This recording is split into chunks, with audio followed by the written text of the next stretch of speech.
Rajasthan police को एक बड़ी कामयाबी हाथ लगी है। राजस्थान की जयपुर पुलिस ने देश भर में कुख्यात गैंगस्टर लॉरेंस बिश्नोई गैंग के अहम गुर्गे आदित्य उर्फ टोनी को दुबई से गिरफ्तार किया है। गिरफ्तार गुर्गा टोनी दुबई के शारजाह में एक फ्लैट किराए पर लेकर लॉरेंस बिश्नोई के लिए काम कर रहा था और वहीं से बिश्नोई गैंग का कंट्रोल रूम भी चला रहा था।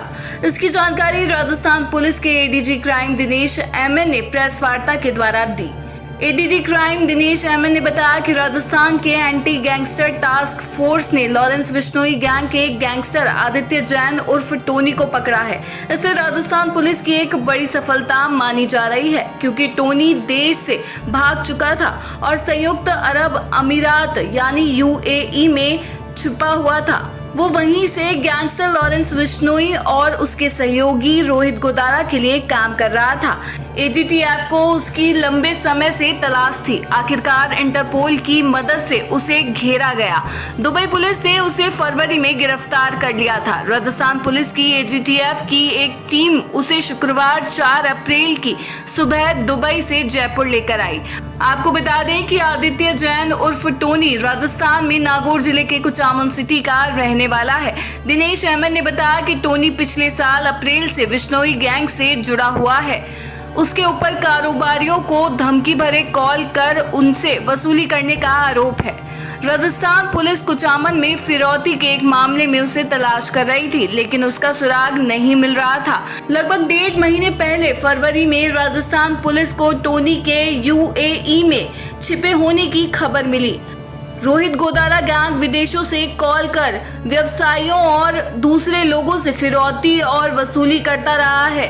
उन्होंने शारजाह में एक कंट्रोल रूम बनाया हुआ था, जिसमें टोनी की अहम भूमिका थी।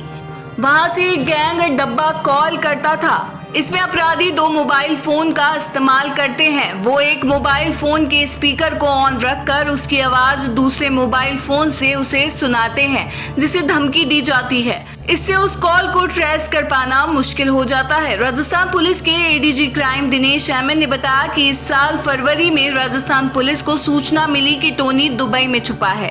इसके बाद इंटरपोल और दुबई पुलिस से संपर्क किया गया। एक संयुक्त अभियान चलाकर टोनी को घेरा गया और आखिरकार 25 फरवरी को दुबई पुलिस ने उसे गिरफ्तार कर लिया। दिनेश एमएन ने बताया कि उसे दुबई एयरपोर्ट से पकड़ा गया जब वह आर्मेनिया भागने की कोशिश कर रहा था। राजस्थान पुलिस अब उससे पूछताछ करेगी, जिससे बिश्नोई गैंग के दुबई और यूएई में नेटवर्क और उनके मॉड्स ऑपरेंडी के तार खुल सके और अहम जानकारी सामने आ पाएंगी। एडीजी ने बताया कि छोटी सी उम्र में अपराध जगत में कदम रखने वाला आदित्य पर कई गंभीर मामले दर्ज हैं। इसके तहत उसके अपराधों की लिस्ट में अपहरण, दुष्कर्म, रंगदारी के लिए धमकाने, अवैध हथियार रखना और वारदात के लिए बदमाशों को मोबाइल हथियार रुपए उपलब्ध कराने जैसे संगीन मामले दर्ज हैं। टोनी के अपराध की दुनिया में आने का किस्सा भी कुछ अजीब सा है। दरअसल टोनी पर पहला मुकदमा एक तरफा प्यार करने को लेकर हुआ था। इसके बाद उस पर पहला मामला दर्ज हुआ। वह अपने पिता की एक लौती संतान है। 2018 में जेल के दौरान ही चूरू में वीरेंद्र चरण से मिला और वीरेंद्र के जरिए लॉरेंस बिश्नोई गैंग के संपर्क में आया। हालांकि जयपुर पुलिस गिरफ्तार गुर्गे से गहनता से पूछताछ कर रही है। पुलिस का मानना है कि पूछताछ में और भी कई अहम खुलासे हो सकते हैं। NSC 9 के लिए जयपुर से संदीप अग्रवाल की रिपोर्ट। की कोशिश करते हैं, टेक्निकल भी है, इंटेलिजेंस एजेंसीज की भी मदद लेते हैं हम लोग, ह्यूमन इंट भी होता है।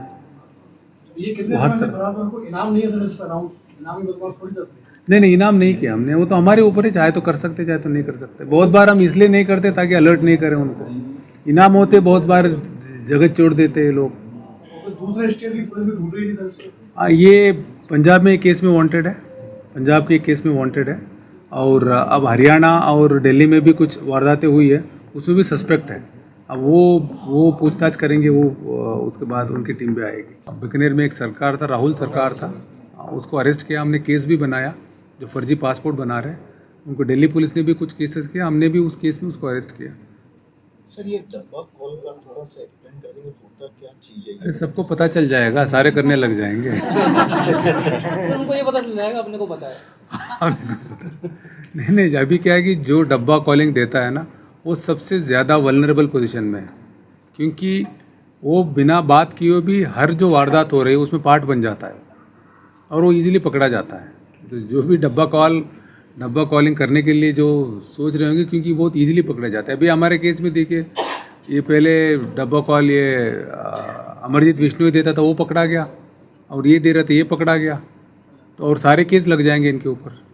उस कॉल के थ्रू जो भी धमकी दी है, जो भी फायरिंग हुई है या जो मर्डर हुआ है, उन सब में ये एक्यूज बन जाएंगे।